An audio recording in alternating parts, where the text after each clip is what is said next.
Hello everyone, my name is Christian. Welcome to my hobby blog. Today we are doing day 17 of 31 Days of Horror, or otherwise known as Spooktober.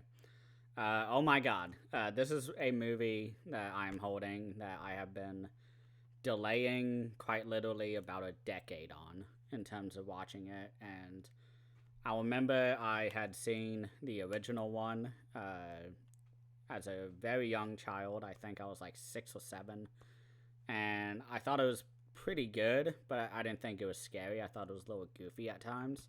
And then I saw the second one, and I hated it. I actually fell asleep. It was one of those weeks where I had like a stomach bug or a flu or something, and I was just kind of laid out on the couch the entire week. And I remember that's how I watched the first two films. And because of how terrible I felt while watching the second one, I just never looked up the third movie. And of course, if you don't know by now, I am talking about the director's cut of this film, directed by and written by William Peter Blatty. Exorcist 3, otherwise known as Legion.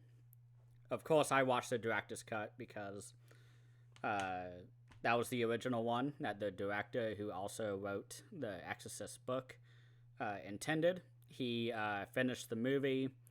The studio, I guess, wasn't happy with what he delivered, and they just deleted a lot of footage, and a lot of it is still missing today. But Shout Factory, in this awesome release, was able to sort of reconstruct the original edition or cut of the film.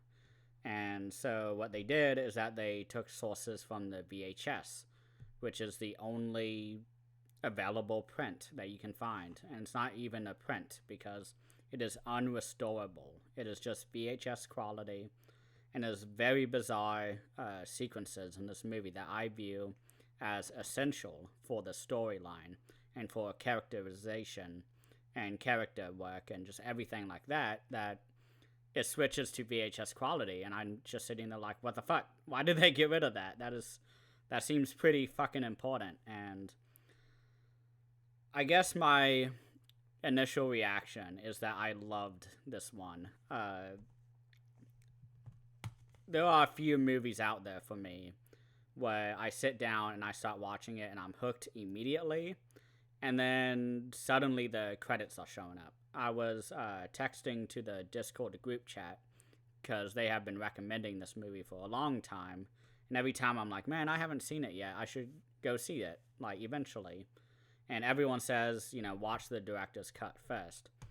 And I was kind of doing my reactions to it, just sending out, short texts. I wasn't just staring at my phone the whole time. I would send a text and then just go back to watching it. And the entire movie, I was, just giving my short thoughts. And then at some point, I realized it was like 7:30 or so, 7:15. And I was like, oh my god, like, it's so late. Like, how much left of this movie do we have? And I clicked the runtime, and I had like 15 minutes left, 20 minutes left. And I was like, holy shit, like, this entire movie went by in a blink of an eye. Like, it was insane. And I'm so happy I watched the director's cut first, because in this movie, in this original director's cut of the film, Brad Dourif, who plays the Gemini killer, he is absolutely amazing in this, and it is shocking how much of it was taken out for the theatrical edition, because Brad Dourif is the Gemini killer. They talk about him, but apparently they sort of recut the film to where it was another character. And it's really bizarre, but I need to watch the theatrical eventually and kind of see how different it is, because I can kind of see which cut or which shots in the movie were part of the original and which ones were part of the theatrical re-release for it. But god, I just love this movie. George C. Scott is absolutely amazing in this. He's in The Changeling and the remake of 12 Angry Men, which I shockingly haven't seen yet, but I saw that he was in it, and it's directed by William Friedkin, who directed Exorcist 1. So, of course, I now have to go see that, because I didn't think that a remake could do any better, but maybe it can be. But, God, I really love this movie. And it should be stated, maybe embarrassingly, there are 2 jump scares in this movie that I had no idea about, and it was actually effective. It's how a jump scare should be. And this movie just nailed it. It made me jump. It made me kind of realize, it sort of made me realize how some jump scares are worthy of being a tool in the horror movie genre, because I generally hate them. I find them very lazy, but in this movie they are used so well. The first one is somebody, I won't even talk about it, so it can be a shock to y'all, but it's towards the end of the film, so keep your eyes out. But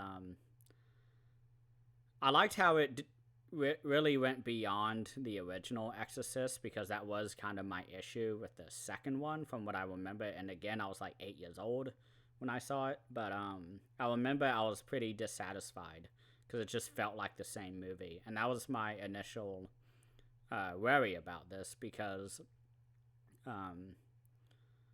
this movie is so much more of an evolution. It's more of the story goes on, and we get to see the ripple effects from the original movie. And one thing that I'm very happy about is that they didn't bring back any characters. They talk about them, but they don't have, Reagan coming on screen talking about, being possessed by a devil or whatever. It's just really George C. Scott, Brad Dourif, a couple of the other cops, a few nurses, and that's it. It's a really small cast, but they're all very amazing. It's really hard to sort of explain kind of the best way to watch this, because this movie did have a bit of a cult following before the Shout release. I remember hearing about Exorcist 3 for the longest time, about how there was a missing cut of the film, and that the Shout Factory edition came out in 2016, I believe. And I remember just being shocked that they finally found it, but it ends up that they were able to reconstruct it using VHS footage. But they got new interviews, and even I guess not a new commentary track, I thought it was, but they have new interviews with the director, with Brad Dourif, with the producer and designer, or production designer. So, yeah, this movie was just really amazing. I really can't wait to go really deep into this. I actually don't have a copy of Exorcist 1. Exorcist 2, I will never own a copy of. I've seen it. I hated it. I think I will never like it unless they find another lost cut of the film. But from what I know, there is no lost cut. They made it. It was a flop when it came out. It never gained a cult status symbol. And one interesting thing is that Shout Factory has released 2 and 3.